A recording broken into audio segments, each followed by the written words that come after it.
Hey guys, I'm in the car right now and we're headed to go see the Goo Goo Dolls tonight. And it got me thinking that I kind of wanted to share some kind of helpful hints and tips if you are someone with a disability that needs ADA seating at concerts. Let me start by telling you kind of the cons about needing ADA seating. There could be incidences where maybe you want to do something like, a VIP experience or something like that. I have run into the issue of that before, and a lot of times you can't do ADA seating for pre-sale. So you can sometimes risk missing out on that altogether. And also they don't necessarily release ADA seats for pre-sale. So that's kind of a disadvantage, and I've actually dealt with a comedian directly when I ran into that issue, and he made sure that I was taken care of. But when you don't always have that opportunity, or that is an option, you might have to miss out on that. But as far as going to an actual concert, generally everywhere should always have some sort of comparable seat. So, I would start by saying the earlier you can order tickets, the better, because you'll have more options to choose from for seating, especially when it comes to stadium seating. So, if you have the opportunity to get tickets early, and again, I'm sorry, I'm jumping around, we're in the car right now. If you have the option to get tickets early enough, definitely go that route if you can. The other option sometimes, but I wouldn't guarantee it, is that you can get regular seats, and then when you get to the concert, get there really early, like an hour to 2 hours earlier than you normally would. And if you go to the box office, they can usually swap it out for an ADA seat in the same section of the seats that you purchased, so that you've gotten your money's worth. The other things that you can do, and this is what I prefer to do a lot of times, if I'm not sure if there's going to be an accessibility issue, maybe I don't know where the ramp is to get into the building, or just in general, maybe I've never been to the venue at all, do your research, get online, do a Google search. A lot of times if you go and look at the reviews online, a lot of places will show you or talk about it from their personal experiences. You're going to see good and bad with anything like that because it's a review site. So, but that is something that you can do. In some cases, I know with like our big arena here, there is an option to call the Ticketmaster VIP line. So that's something that you can always try to look into. And keep in mind, box office hours may be limited. So that's another thing that you can look into, is figure out when the best time to call.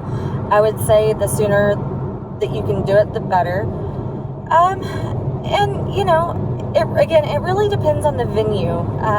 So some places, if they're smaller, it's just a matter of getting there just a little bit earlier and letting them know, that you need to be able to see. And, so I always recommend for people to get there early and try to get to the side of a stage, left or right. Don't try to get in the center, especially if you're in a wheelchair, because you're going to be more likely to get crowded around by other people. But if you get off to one side, then there's less people to one side or the other, and so it might make it a little easier to see if it's like a standing room only kind of situation. So again, I've done a lot of shows, I've been to a lot of concerts, I've had a lot of really good experiences, I've had some really bad experiences. If you do run into an issue, again, there's always the option to leave a review online. I would actually suggest, if you ever actually want to go back to that venue though, is to try to talk to the owner or a manager or something like that. If there isn't a solution right then and there, and you don't have a good time, or they can't swap out the seats or something like that, again, because like I said earlier, you can buy regular seats and swap them out for ADA seats sometimes. But if that ends up not being an option, talk to the venue. I've reached out to comedians or artists themselves too, just to let them know, hey, we ran into an issue. at this venue and there wasn't really a solution for it. I just wanted to let you know. So, again, those are just some of the main options I would suggest. I'm sure there are other things out there you can do. I just prefer to kind of go, you know, the nicer route about things and the easiest route possible. But, you know, with buying tickets online, not every website is going to even have the option for, especially with VIP, like they may not necessarily have even a section for ordering VIP. So if you've got a pre-sale or something like that, you may not even get ADA seats as an option. So again, the sooner you can get your tickets, you know, the better. That way you can make any changes that need to be changed. And failing that, just get there early. Definitely earlier than you normally would, because you have to keep in mind you may not be the only one doing that day. So that's why I say, you know, if you can do it before the day of, definitely go that route. But you never know, and I say that because you never know who else might be in the same situation as you, so it's just better to get it done early on.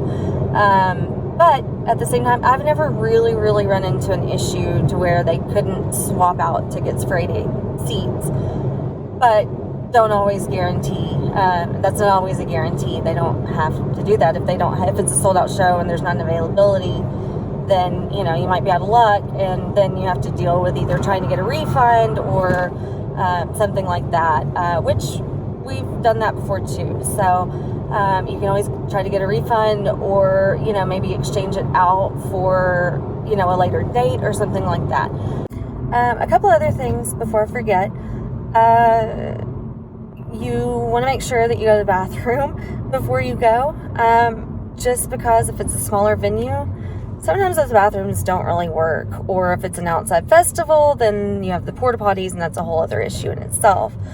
The other thing is and this isn't necessarily enforced, but there are policies on websites that sell tickets like that, that will prevent you from having more than 1 to 2 companion seats with you. So if you have a big group of people and you want to sit together, then you'll have to work something out. And again, you could even do, if you have, you know, maybe 5 able-bodied people with you, you know, buy 6 able-bodied seats and then try to swap out the 1. That way you can still kind of be in the same section. But usually that's not an issue to be able to try to get at least seats within the same area or section or row or something like that. So anyway, I really hope that this helps. If you guys have any other helpful hints that have worked for you in the past, leave a comment in the comment section on this video. Anyway, this is just one of those things that a lot of people had been talking about. And actually, a friend of mine earlier this week was asking me about accessibility and ticketing and things like that, and my experience. So anyway, that's my experience. And if you guys like videos like this, definitely let me know, and leave me a comment, leave me a like, share it, tell your friends, and let me know what else you want to see. Talk to you soon. Bye.